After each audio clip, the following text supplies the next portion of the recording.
Hi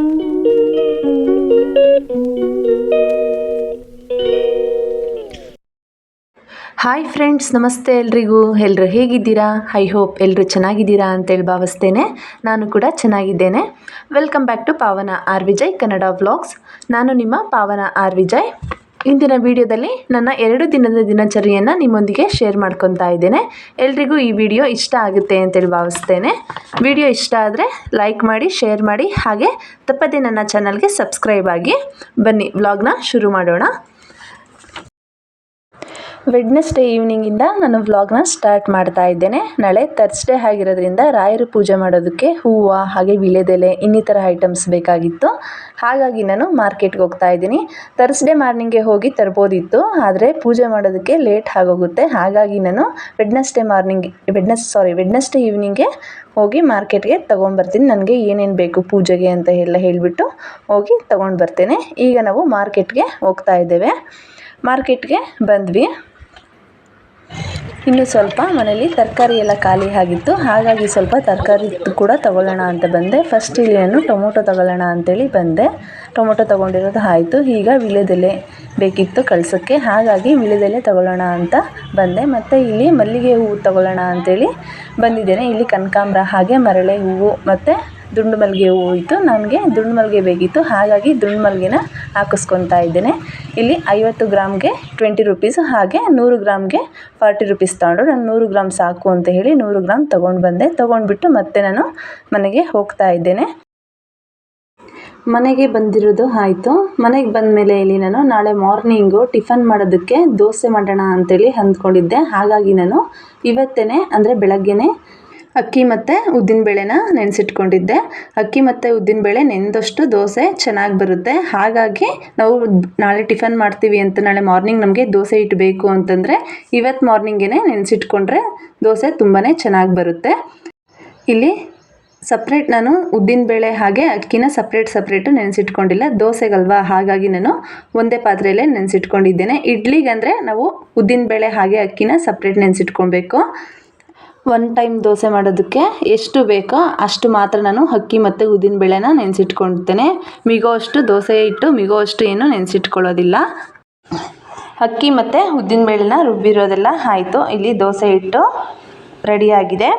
ಈಗ ದೋಸೆ ಸ್ವಲ್ಪ ಕ್ರಿಸ್ಪಿಯಾಗಿ ಚೆನ್ನಾಗಿ ಬರಬೇಕು ಅಂತಂದರೆ ಇಲ್ಲಿ ನಾನು ಅವಲಕ್ಕಿನ ಅಂದರೆ 2 ಇಡಿ ಆಗುವಷ್ಟು ಅವಲಕ್ಕಿನ 5 ನಿಮಿಷಗಳ ಕಾಲ ನೆನೆಸ್ಬಿಟ್ಟು ಅವಲಕ್ಕಿನೂ ಸಹ ರುಬ್ಬಿಟ್ಟು ದೋಸೆ ಹಿಟ್ಟು ಜೊತೆ ಮಿಕ್ಸ್ ಮಾಡ್ಕೊತೇನೆ. ಹಾಗೆ ಮಾರ್ಕೆಟಿಂದ ಹೂಗಳನ್ನೆಲ್ಲ ತಂದಿದ್ನಲ್ಲ, ಆ ಹೂಗಳನ್ನೆಲ್ಲ ಕಟ್ಕೊತಾ ಇದ್ದೇನೆ. ಇಲ್ಲಿ ನಾನು ದುಂಡ್ಮಲ್ಗೆ ಹೂವು ತೊಗೊಬಂದಿದ್ದೇನೆ. ದುಂಡ್ಮಲ್ಗೆ ಹೂವನ್ನೆಲ್ಲ ಕಟ್ಕೊತಾ ಇದ್ದೇನೆ. ಈ ರೀತಿ ಬಿಡಿ ಹೂವು ತೊಗೊಬಂದರೆ ನಮಗೆ ತೆಳುವಾಗಿ ಬೇಕಿದ್ರೆ ತೆಳುವಾಗಿ ಕಟ್ಕೋಬೋದು, ಅಥವಾ ಈ ರೀತಿ ಒತ್ತಿಗೆ ಬೇಕಿದ್ರೆ ಒತ್ತಿಗೆ ಕೂಡ ಕಟ್ಕೋಬೋದು. ಈ ಹೂವನ್ನ ಮೊಗ್ನಲ್ಲೇ ಕಟ್ಟಬೇಕು, ನಾವು ಅರಳದ ಮೇಲೆ ನಮಗೆ ಕಟ್ಟೋದಕ್ಕೆ ಬರೋದಿಲ್ಲ. ರಾತ್ರಿ ಊಟಕ್ಕೆ ಸ್ವಲ್ಪ ಚಿಕನ್ ಸಾಂಬಾರು ಹಾಗೆ ಚಪಾತಿನ ಮಾಡಿದ್ದೆ. ಥರ್ಸ್ಡೇ ಮಾರ್ನಿಂಗ್ ನಾನು ಟಿಫನ್ಗೆ ದೋಸೆ ಹಾಗೆ ಆಲೂಗೆಡ್ಡೆ ಪಲ್ಯ ಮಾಡಿದ್ದೆ. ಆಲೂಗೆಡ್ಡೆ ಪಲ್ಯ ಜೊತೆ ಚಟ್ನಿನೂ ಮಾಡಿದ್ರೆ ಖಾಲಿ ಆಗೋದಿಲ್ಲ, ಹಾಗಾಗಿ ಆಲೂಗೆಡ್ಡೆ ಪಲ್ಯ ಮಾತ್ರ ಮಾಡಿದ್ದೇನೆ ದೋಸೆಗೆ. ದೋಸೆ ನೋಡಿ ಎಷ್ಟು ಕ್ರಿಸ್ಪಿಯಾಗಿ ಬಂದಿದೆ. ಅವಲಕ್ಕಿ ಹಾಕೋದ್ರಿಂದ ದೋಸೆ ಈ ರೀತಿ ಬರುತ್ತೆ. ಗುರುವಾರದ ಪೂಜೆ ಕೂಡ ಆಯಿತು.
ಪೂಜೆ ಎಲ್ಲ ಆಯಿತು. ಪೂಜೆನ ಮುಗಿಸ್ಕೊಂಡು ನಾವು ಇಲ್ಲಿ ಸ್ಕೂಲ್ ಹತ್ರ ಬಂದಿದ್ದೇವೆ. ಸ್ಕೂಲ್ ಹತ್ರ ನಾವು ಏನಕ್ಕೆ ಬಂದಿದ್ದೀವಿ ಅಂತಂದರೆ ವಸಿಷ್ಠಗೆ ಅಡ್ಮಿಷನ್ ಮಾಡಿಸ್ಬೇಕಾಗಿತ್ತು. ಹಾಗಾಗಿ ನಾವು ಸ್ಕೂಲ್ ಹತ್ರ ಬಂದ್ವಿ.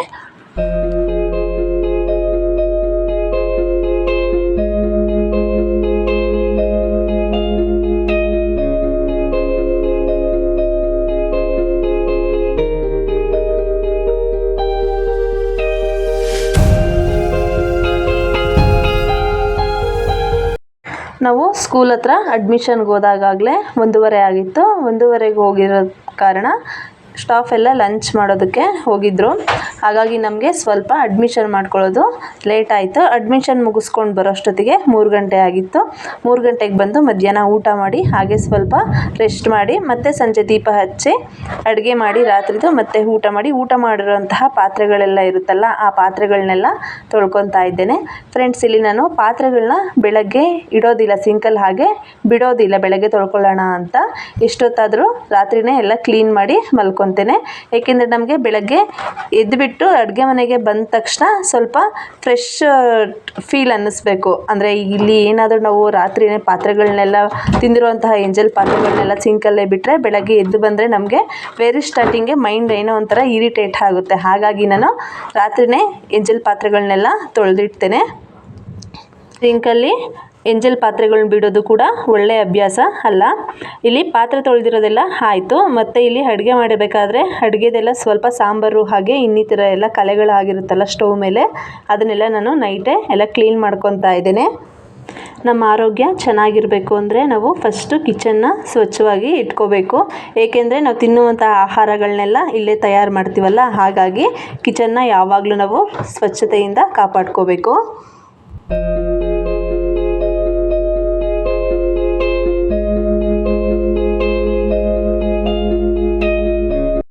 ಈ ವಿಡಿಯೋ ಶೂಟ್ ಮಾಡಿರೋದು ನಾನು ನೆಕ್ಸ್ಟ್ ಡೇ. ಇಲ್ಲಿ ಮಾರ್ನಿಂಗ್ ಟಿಫನ್ ಮಾಡೋದಕ್ಕೆ ಪುಳಿಯೋಗರೆ ಮಾಡೋಣ ಅಂತ ಹೇಳಿ ಇಲ್ಲಿ ರೈಸ್ ಮಾಡಿ ಇಟ್ಕೊಂಡಿದ್ದೇನೆ. ಇಲ್ಲಿ ಪುಳಿಯೋಗರೆ ಮಾಡೋದಕ್ಕೆ ಸ್ವಲ್ಪ ಬೆಳ್ಳುಳ್ಳಿ ಹಾಗೆ ಹಸಿ ಕರಿಬೇವು ಹಾಗೆ 2 ಒಣಮೆಣಸಿನ್ಕಾಯಿನ ಈ ರೀತಿ ಕಟ್ ಮಾಡಿ ಇಟ್ಕೊಂಡಿದ್ದೇನೆ. ಹಾಗೆ ಒಗ್ಗರಣೆ ಹಾಕಲಿಕ್ಕೆ ಸ್ವಲ್ಪ ಸಾಸಿವೆ, ಜೀರಿಗೆ ಹಾಗೆ ಕಡಲೆಬೇಳೆ ಸ್ವಲ್ಪ ಹಾಗೆ ಉದ್ದಿನಬೇಳೆ, ಇಲ್ಲಿ ಪುಳಿಯೋಗರೆ ಪ್ಯಾಕೆಟು ಹಾಗೆ ಒಂದು ನಿಂಬೆಹಣ್ಣಿನ ಗಾತ್ರದ ಹುಣಸೆ ಹಣ್ಣನ್ನು ತೊಗೊಂಡಿದ್ದೇನೆ. ಹಾಗೆ ಸ್ವಲ್ಪ ತುರಿದಿರುವಂತಹ ಒಣ ಕೊಬ್ಬರಿ. ಪುಳಿಯೋಗರೆ ಗೊಜ್ಜು ಮಾಡೋದಕ್ಕೆ ಮೊದಲಿಗೆ ಇಲ್ಲಿ ನಾನು ಒಂದು ಬಾಣಲಿ ತೊಗೊಂಡಿದ್ದೇನೆ. ಬಾಣಲಿಗೆ ಸ್ವಲ್ಪ ಎಣ್ಣೆ ಹಾಕ್ಕೊಂಡು ಎಣ್ಣೆ ಕಾಯ್ದ ನಂತರ ಇದಕ್ಕೆ ಸ್ವಲ್ಪ ಸಾಸಿವೆ ಸಿಡಿದಿದ್ದಾದಮೇಲೆ ಸ್ವಲ್ಪ ಜೀರಿಗೆನ ಹಾಕ್ಕೊತಾ ಇದ್ದೇನೆ. ಹಾಗೆ ಇಲ್ಲಿ ಬೆಳ್ಳುಳ್ಳಿನ ಜಜ್ಜಿಟ್ಕೊಂಡಿದ್ನಲ್ಲ, ಆ ಬೆಳ್ಳುಳ್ಳಿನ ಹಾಕ್ಕೊಂಡು ಸ್ವಲ್ಪ ಕರಿಬೇವನ್ನ ಹಾಕಿ ಮತ್ತು ಮುರಿದಿರೋ ಅಂಥ ಒಣಮೆಣಸಿನ್ಕಾಯಿನ ಹಾಕ್ಕೊತಾ ಇದ್ದೇನೆ.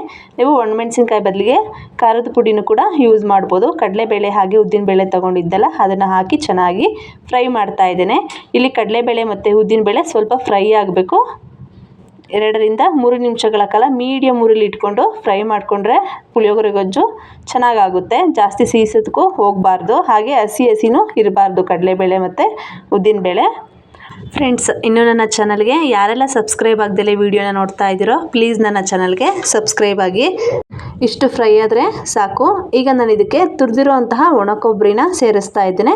ಒಣ ಕೊಬ್ಬರಿನ ಹಾಕಿದ್ಮೇಲೆ ನಾವು ಜಾಸ್ತಿ ಟೈಮು ಫ್ರೈ ಮಾಡೋದು ಬೇಡ, ಸ್ವಲ್ಪ ಮಿಕ್ಸ್ ಮಾಡಿಕೊಂಡ್ರೆ ಸಾಕು.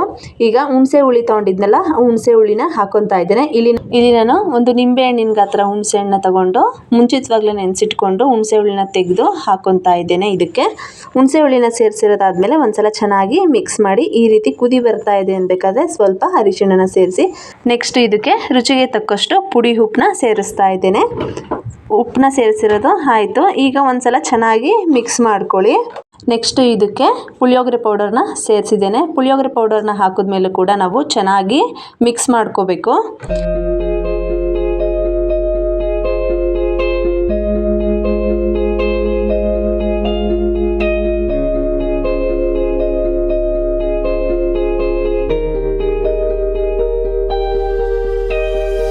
ಪುಳಿಯೋಗರೆ ಗೊಜ್ಜು ರೆಡಿ ಆಯಿತು. ಈಗ ನಾನು ಸ್ಟವ್ ಆಫ್ ಮಾಡ್ಕೊತಾ ಇದ್ದೇನೆ. ಸ್ಟವ್ ಆಫ್ ಮಾಡಿಕೊಂಡು ಸ್ವಲ್ಪ ಗೊಜ್ಜನ್ನ ಬೇರೆ ಇಟ್ಕೊಂಡು ನನಗೆ ಎಷ್ಟು ರೈಸ್ ಮಿಕ್ಸ್ ಮಾಡ್ಕೊತೇನೆ ಅಷ್ಟಕ್ಕೆ ಎಷ್ಟು ಗೊಜ್ಜು ಬೇಕೋ ಅಷ್ಟು ಮಾತ್ರ ಬಾಣಲೆಯಲ್ಲಿ ಬಿಟ್ಕೊಂಡು ಇನ್ನು ಮಿಕ್ಕಿರುವಂತಹ ಗೊಜ್ಜನ್ನ ಬೇರೆ ಪಾತ್ರೆಗೆ ಹಾಕ್ಕೊಂಡಿದ್ದೇನೆ. ಈಗ ನೋಡಿ ರೈಸ್ನು ಕೂಡ ಮಿಕ್ಸ್ ಮಾಡಿರೋದು ಆಯಿತು. ನಾವು ಬಿಸಿ ಇರಬೇಕಾದ್ರೆ ರೈಸ್ನ ಮಿಕ್ಸ್ ಮಾಡಬಾರ್ದು, ಪುಡಿ ಪುಡಿ ಆಗೋಗುತ್ತೆ. ಹಾಗಾಗಿ ಸ್ವಲ್ಪ ರೈಸ್ ತಣ್ಣಗಾದ್ಮೇಲೆ ಮಿಕ್ಸ್ ಮಾಡ್ಕೋಬೇಕು. ಟಿಫನ್ ಮಾಡಿರೋದು ಆಯಿತು.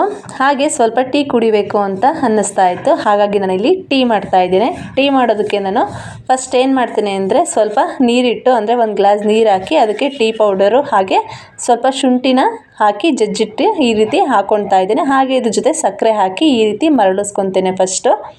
ಆಮೇಲೆ ಹಾಲನ್ನ ಸೇರಿಸ್ಕೊತಾ ಇದ್ದೇನೆ. ಹಾಲು ಸೇರಿಸಿದ ಮೇಲೆ ನಾವು ಮೀಡಿಯಮ್ ಉರಿಲಿ ಟೀ ಸೊಪ್ಪೆಲ್ಲ ಹಾಕಿರ್ತೀವಲ್ಲ ಅದನ್ನು ಚೆನ್ನಾಗಿ ಬೇಯಿಸ್ಕೋಬೇಕು. ಈ ರೀತಿ ಬೇಯಿಸೋದ್ರಿಂದ ಮೊದಲೇ ಟೇಸ್ಟು ಚೆನ್ನಾಗಿರುತ್ತೆ ಟೀದು. ನೀವು ಒಂದ್ಸಲ ಟ್ರೈ ಮಾಡಿ. ಈ ರೀತಿ ಟೀಗೆ ಶುಂಠಿ ಬಳಸೋದ್ರಿಂದ ನಮಗೆ ಏನಾದರೂ ಕೋಲ್ಡ್ ಆಗಿತ್ತು ಅಂದರೆ ಕೋಲ್ಡು ಕಡಿಮೆ ಆಗುತ್ತೆ. ಇಷ್ಟೆಲ್ಲ ಆದಮೇಲೆ ನಾವು ಸಂಜೆ ವಸಿಷ್ಠನ ಸ್ವಲ್ಪ ಹೊತ್ತು ಆಟ ಆಡಿಸ್ಕೊಂಡು ಬರೋಣ ಅಂತೇಳಿ ಇಲ್ಲಿ ಗ್ರೌಂಡ್ಗೆ ಕರ್ಕೊಂಡು ಬಂದಿದ್ದೇನೆ.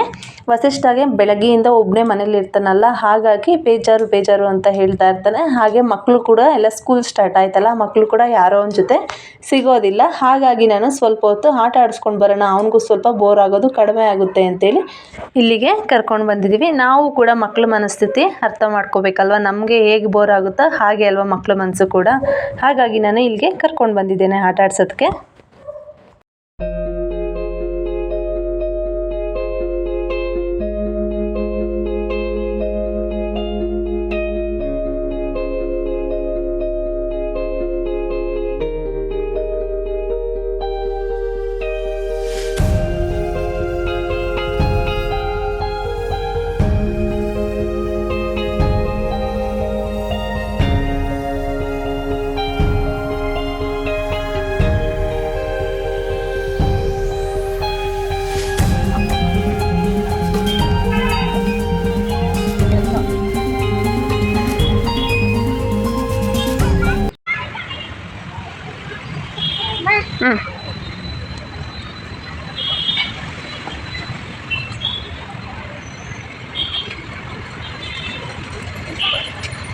ನಿನಗೆ ಭಯ ಆಗೋದಿಲ್ವಾ? ಅದ್ರ ಮೇಲೆ ಹತ್ತಿದೆಯಲ್ಲ, ಬೀಳ್ತೀಯಾ? ಆ ಥರ ಮಾಡಿದ್ರೆ ಬೀಳ್ತೀಯಾ? ನಿಧಾನ. ವಸಿಷ್ಠಗೆ ಆಟ ಆಡಿಸಿದ್ದೆಲ್ಲ ಆಯಿತು. ಈಗ ನಾವು ಮತ್ತೆ ಮಾರ್ಕೆಟ್ಗೆ ಹೋಗ್ತಾ ಇದ್ದೇವೆ. ಏಕೆಂದರೆ ಪ್ರತಿ ವಾರ ಇಲ್ಲಿ ಶುಕ್ರವಾರ, ಅಂದರೆ ವಾರದಲ್ಲಿ ಒಂದು ದಿನ ಶುಕ್ರವಾರ ಇಲ್ಲಿ ಸಂತೆ ಇರುತ್ತೆ. ಹಾಗಾಗಿ ಸ್ವಲ್ಪ ತರಕಾರಿ ಎಲ್ಲ ಖಾಲಿ ಆಗಿತ್ತು. ಹಾಗಾಗಿ ತರಕಾರಿಗಳನ್ನ ತೊಗೊಂಡು ಬರೋಣ ಅಂತೇಳಿ ಹೋಗ್ತಾ ಇದ್ದೇನೆ. ಜಾಸ್ತಿ ತರಕಾರಿಗಳನ್ನ ತಂದು ನಾನು ಸ್ಟೋರ್ ಮಾಡೋದಿಲ್ಲ. ಎಷ್ಟು ಬೇಕೋ ಅಂದರೆ ವಾರಕ್ಕೆ ಎಷ್ಟು ಬೇಕೋ ಅಷ್ಟು ತರಕಾರಿಗಳನ್ನ ಮಾತ್ರ ತೊಗೊಂಡು ಬರ್ತೇನೆ. ಏಕೆಂದರೆ ಹತ್ರದಲ್ಲೇ ಸಿಗುತ್ತೆ ನಮಗೆ ತರಕಾರಿ. ಹಾಗಾಗಿ ನಾನು ಜಾಸ್ತಿ ತರಕಾರಿಗಳನ್ನೇನು ತೊಗೊಂಬಂದು ಸ್ಟೋರ್ ಮಾಡೋದಿಲ್ಲ. ಮಾರ್ಕೆಟ್ಗೆ ಬಂದ್ವಿ.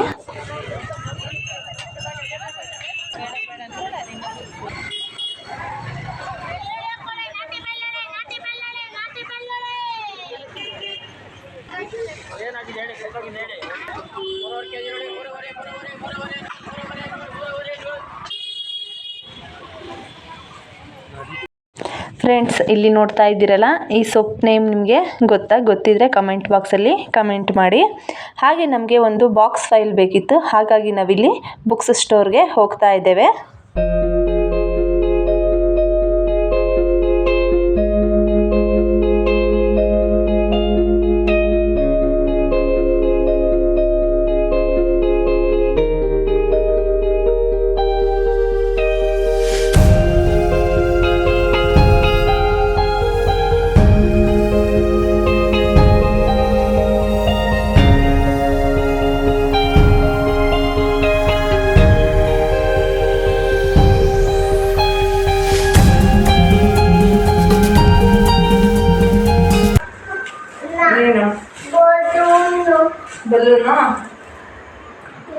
ಬಲೂನು ಕೊಡಿಸ್ಲಿಲ್ವಾ ಅಪ್ಪ? ಬಲೂನ್ ಕೊಡಿಸ್ಲಿಲ್ವಾ ಅಪ್ಪ? ಕೊಡಿಸ್ಲಿಲ್ವಾ? ನಾನು ಕೊಡಿಸ್ತೀನಿ ಸುಮ್ಮನೆ ನಿಮಗೆ. ನಾನು ಕೊಡಿಸ್ತೀನಿ ಸುಮ್ಮನೆ ಅಂತ ಹೆಂಗೆಲ್ಲ ಉಳ್ಳಾಗ್ತಿ. ನೀನು ಕೊಡ್ಸಿಲ್ಲ, ನಾನು ಕೊಡ್ಸೆ ಅಂತ ಹೇಳಿದ್ದೀನಿ. ಇಲ್ಲಿ ನಾನು ಮಾರ್ಕೆಟಿಂದ ಏನೇನು ತರಕಾರಿಗಳನ್ನೆಲ್ಲ ತೊಗೊಂಡು ಬಂದಿದ್ನೋ ಆ ತರಕಾರಿಗಳನ್ನೆಲ್ಲ ನೀಟಾಗಿ ಜೋಡಿಸ್ಕೊಳ್ಳೋಣ ಅಂಥೇಳಿ ಜೋಡಿಸ್ಕೊತಾ ಇದ್ದೇನೆ. ಸ್ವಲ್ಪ ಬೀನ್ಸು, ಹಾಗೆ ಶುಂಠಿ, ಹಾಗೆ ಕ್ಯಾಪ್ಸಿಕಮ್ಮು, ಇನ್ನಿತರ ತರಕಾರಿಗಳನ್ನೆಲ್ಲ ಮಾರ್ಕೆಟಿಂದ ತೊಗೊಂಡು ಬಂದಿದ್ದೆ. ಈಗ ಅದನ್ನೆಲ್ಲ ನೀಟಾಗಿ ಜೋಡಿಸ್ಕೊತಾ ಇದ್ದೇನೆ. ತರಕಾರಿ ರೇಟ್ಗಳಂತೂ ತುಂಬಾ ಜಾಸ್ತಿ ಆಗೋಗಿದೆ ಈ ವಾರ. ಅಂದರೆ ಬೀನ್ಸ್ ಬಂದು 200 ರೂಪಾಯಿ ಕೆಜಿ, ಅಂದರೆ 1/4 ಕೆಜಿ ಬೀನ್ಸು 50 ರೂಪಾಯಿ ಹೇಳಿದ್ರು. ಹಾಗೆ ಮತ್ತು ಕೊತ್ತಂಬರಿ ಸೊಪ್ಪು ಬಂದು 1 ಕಟ್ಟು 120 ರೂಪಾಯಿ ಹೇಳಿದ್ರು.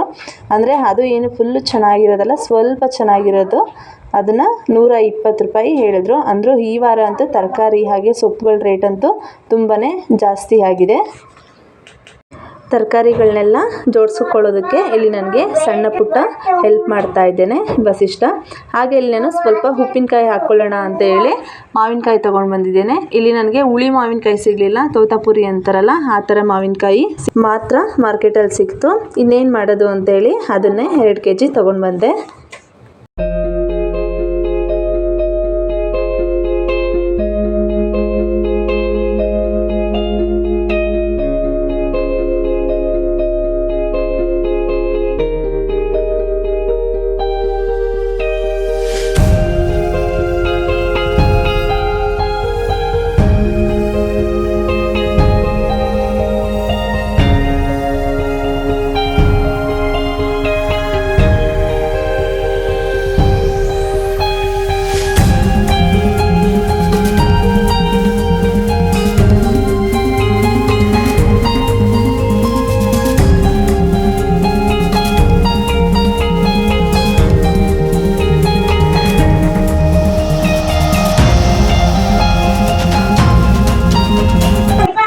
ತರಕಾರಿಗಳನ್ನೆಲ್ಲ ಜೋಡಿಸಿಟ್ಕೊಂಡೆ. ಹಾಗೆ ಇಲ್ಲಿ ನಾನು ರಾತ್ರಿ ಊಟಕ್ಕೆ ಸಾಂಬಾರು ಇರಲಿಲ್ಲ, ಹಾಗಾಗಿ ಸಾಂಬಾರು ಮತ್ತು ಅನ್ನ ಎಲ್ಲ ಏನು ಮಾಡೋದು ಅಂತೇಳಿ ಸ್ವಲ್ಪ ಟೈಮ್ ಕೂಡ ಕಡಿಮೆ ಇತ್ತು. ಮಾರ್ಕೆಟ್ಗೆ ಹೋಗಿದ್ವಲ್ಲ, ಟೈಮ್ ಕೂಡ ಆಗೋಗಿತ್ತು. ನಾನಿಲ್ಲಿ ಅಡುಗೆ ಮಾಡೋ ಅಷ್ಟೊತ್ತಿಗಾಗಲೇ 8:30 ಆಗಿತ್ತು. ಈಗ ಸ್ಟಾರ್ಟ್ ಮಾಡಿದ್ರೆ ಅನ್ನ ಸಾಂಬಾರು ಮಾಡೋದೆಲ್ಲ ಲೇಟ್ ಆಗುತ್ತೆ ಅಂತೇಳಿ ನಾನಿಲ್ಲಿ ತರಕಾರಿಗಳನ್ನೆಲ್ಲ ಹಾಕಿಬಿಟ್ಟು ತರಕಾರಿ ಬಾತ್ ಮಾಡೋಣ ಅಂತೇಳಿ ತರಕಾರಿಗಳನ್ನೆಲ್ಲ ಕಟ್ ಮಾಡ್ಕೊತಾ ಇದ್ದೇನೆ. ನನಗೆ ತರಕಾರಿ ಬಾತ್ ಮಾಡೋದಕ್ಕೆ ಏನೇ ತರಕಾರಿಗಳು ಬೇಕು ಹಾಗೆ ಅವುಗಳನ್ನೆಲ್ಲ ಕಟ್ ಮಾಡ್ಕೊತಾ ಇದ್ದೇನೆ. ಇಲ್ಲಿ ಸ್ವಲ್ಪ ಬಾಳೆಕಾಯಿನೂ ಕೂಡ ಹಾಕ್ತಾ ಇದ್ದೇನೆ. ಈ ರೀತಿ ಬಾಳೆಕಾಯಿನ ನಾವು ಮೇಲ್ಗಡೆದು ಸ್ವಲ್ಪ ಸಿಪ್ಪೆ ತೆಗೆದುಬಿಟ್ಟು ಹಾಗೆ ಯೂಸ್ ಮಾಡೋದ್ರಿಂದ ನಮಗೆ ಕಾನ್ಸ್ಟಿಪೇಷನ್ ಪ್ರಾಬ್ಲಮ್ ಏನಾದರೂ ಇತ್ತು ಅಂತಂದರೆ ಕಡಿಮೆ ಆಗುತ್ತೆ. ತರಕಾರಿ ಬಾತ್ಗೆ ಏನೇನು ಬೇಕೋ ಆ ತರಕಾರಿಗಳನ್ನೆಲ್ಲ ಈ ಸೈಜಲ್ಲಿ ಕಟ್ ಮಾಡಿ ಒಂದು ಸಲ ತೊಳೆದು ಇಟ್ಕೊಂಡಿದ್ದೇನೆ.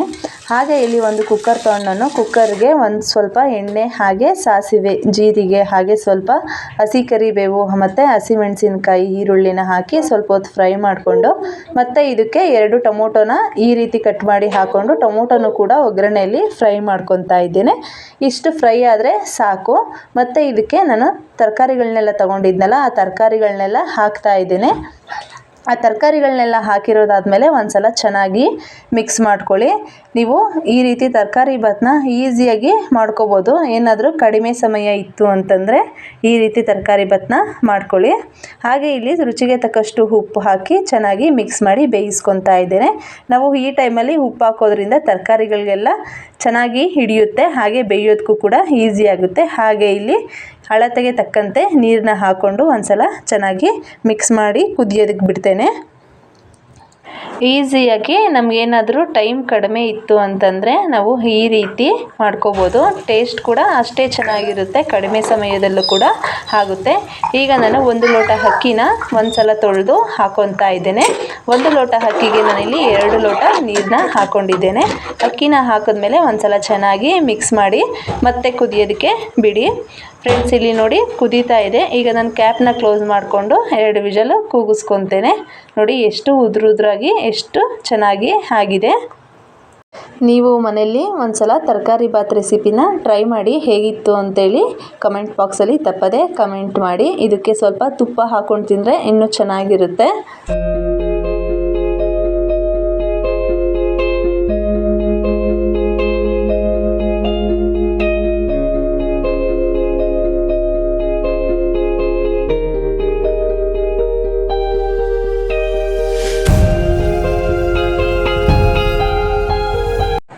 ಊಟ ಎಲ್ಲ ಆದಮೇಲೆ ನಾನಿಲ್ಲಿ ಮಾವಿನಕಾಯಿ ತೊಗೊಂಬಂದಿದ್ನಲ್ಲ ಮಾರ್ಕೆಟಲ್ಲಿ, ಈಗ ಉಪ್ಪಿನಕಾಯಿ ಹಾಕ್ತಾ ಇದ್ದೇನೆ. ಉಪ್ಪಿನಕಾಯಿ ಹಾಕೋದಕ್ಕೆ ಎಲ್ಲ ನಾನು ಹಚ್ಚಿಟ್ಕೊತಾ ಇದ್ದೇನೆ.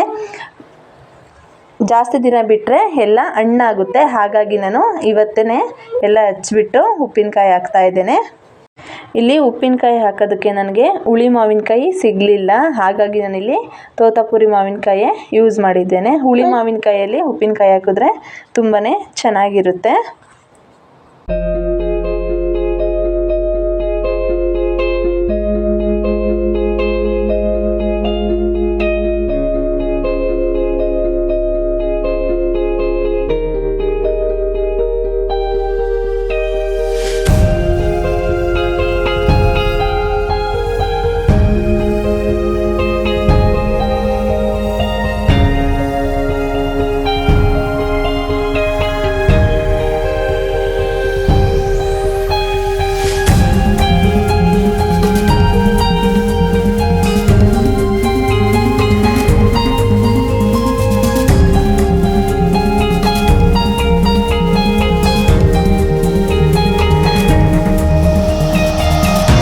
ಮಾವಿನಕಾಯಿ ಉಪ್ಪಿನಕಾಯಿ ಹಾಕೋದಕ್ಕೆ ಮಾವಿನಕಾಯಿನ ಈ ಸೈಜಲ್ಲಿ ಕಟ್ ಮಾಡಿ ಇಟ್ಕೊಂಡಿದ್ದೇನೆ. ಇಲ್ಲಿ ಮಾವಿನಕಾಯಿ ಹೋಟೆಯಲ್ಲಿ ಸ್ವಲ್ಪ ಮಾವಿನಕಾಯಿ ಉಳಿದಿದೆಯಲ್ಲ, ಇದರಲ್ಲಿ ನಾನು ಮಾವಿನಕಾಯಿ ಚಟ್ನಿ ಮಾಡ್ತೇನೆ, ತುಂಬ ಚೆನ್ನಾಗಿರುತ್ತೆ.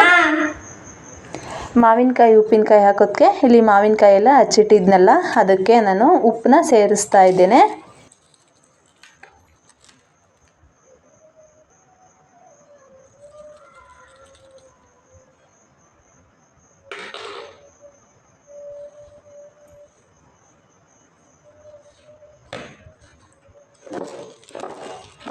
ಉಪ್ಪನ್ನ ಸೇರಿಸಿರೋದಾದ್ಮೇಲೆ ಈ ರೀತಿ ಒಂದ್ಸಲ ಎಲ್ಲ ಚೆನ್ನಾಗಿ ಮಿಕ್ಸ್ ಮಾಡ್ಕೊಳ್ಳಿ. ಉಪ್ಪೆಲ್ಲ ಮಾವಿನಕಾಯಿ ಜೊತೆ ಎಲ್ಲ ಮಿಕ್ಸ್ ಆಗಬೇಕಲ್ಲ, ಹಾಗಾಗಿ ಮಾವಿನಕಾಯಿಗೆ ಉಪ್ಪನ್ನೆಲ್ಲ ಚೆನ್ನಾಗಿ ಮಿಕ್ಸ್ ಮಾಡಿದ್ಮೇಲೆ ನಾನು ಒಂದು ಕ್ಯಾಪ್ನ ಹಾಕ್ಕೊಂಡು ಬಾಕ್ಸ್ನ ಕ್ಲೋಸ್ ಮಾಡ್ಕೊತೇನೆ.